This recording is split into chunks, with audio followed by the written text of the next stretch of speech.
अस्सलाम वालेकुम नाजरीन, आज की वीडियो में हम आपको कच्चे के डाकुओं का कारोबार या मोहब्बत का झांसा देकर लोगों को अगवा करने का तरीकाकार बताएंगे। साजिद अली के मोबाइल की घंटी बजी और सामने से जनाना आवाज में बात का आगाज हुआ और तासर दिया गया जैसे ये रॉन्ग नंबर है।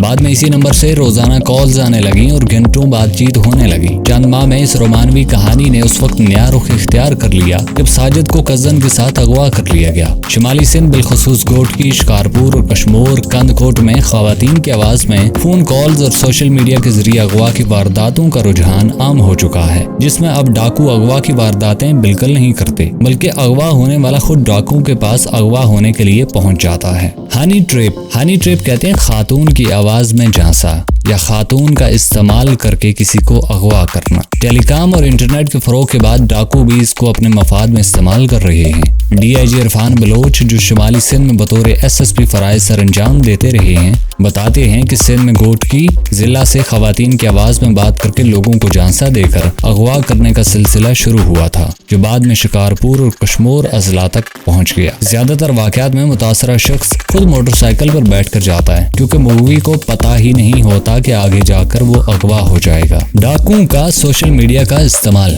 गोटकी के डाकू फकीर नसार बाकायदगी से फेसबुक पर आकर पुलिस को धमकाते हैं और अपनी शर बरादरी और डाकुओं का साथ देते हैं। हाफिज कुरान नसार शर को डाकुओं का तर्जुमान समझा जाता है। इन समेत कच्चे के डाकू न सिर्फ अपनी वारदातों के लिए सोशल मीडिया का इस्तेमाल कर रहे हैं, बल्कि बाज वीडियोस में सिंधी और सराइकी गानों की डबिंग के साथ असले की नुमाइश भी करते हैं, जिसे सोशल मीडिया पर शेयर किया जाता है। वो पुलिस ऑपरेशन के दौरान की भी वीडियो बनाकर पुलिस हमलों पर जवाबी कार्रवाई करते दिखाई देते हैं। मुखबियों के वर्षा तक पैगाम पहुंचाने के लिए भी सोशल मीडिया का इस्तेमाल किया जाता है। डाकू बाजुकात मुखबियों पर तशद्दुद की वीडियोस बनाते हैं, जिनमें वो लवाहिकीन से फौरी तावान की अदायगी का मुतालबा करते हैं। बाज वीडियोस में अगवा होने वालों को बरहन्ना भी दिखाया जाता है। पुलिस कच्चे में डाकुओं के खात्मे के लिए क्या कर रही है? पुलिस के मुताबिक दरियाए सिंध की हिफाजती बंदों पर गुड्डू बराज से लेकर सखू बैराज तक 200 से ज्यादा पुलिस पोस्टें तामीर की जाएंगी।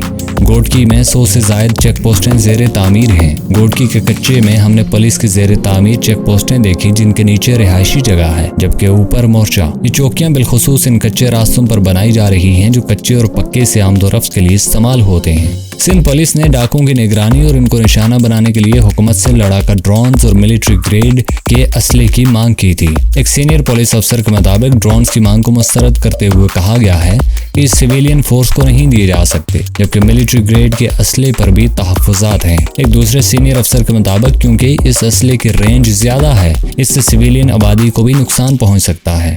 आईजी सिंध गुलाम नबी मेमन ने सिंध के कच्चे में ऑपरेशन के लिए फौज और रेंजर्स की भी मदद मांगी थी, ताहम 2 माह गुजरने के बावजूद इसकी फराहमी नहीं हो सकी। ना ही इस इलाके के कच्चे में बाज़ाब्ता और मुश्तरका ऑपरेशन हो सका है। अगर आप भी कच्चे के डाकुओं के बारे में ऐसी कोई दिलचस्प मालूमात रखते हैं तो आप हमें कमेंट सेक्शन में बता सकते हैं।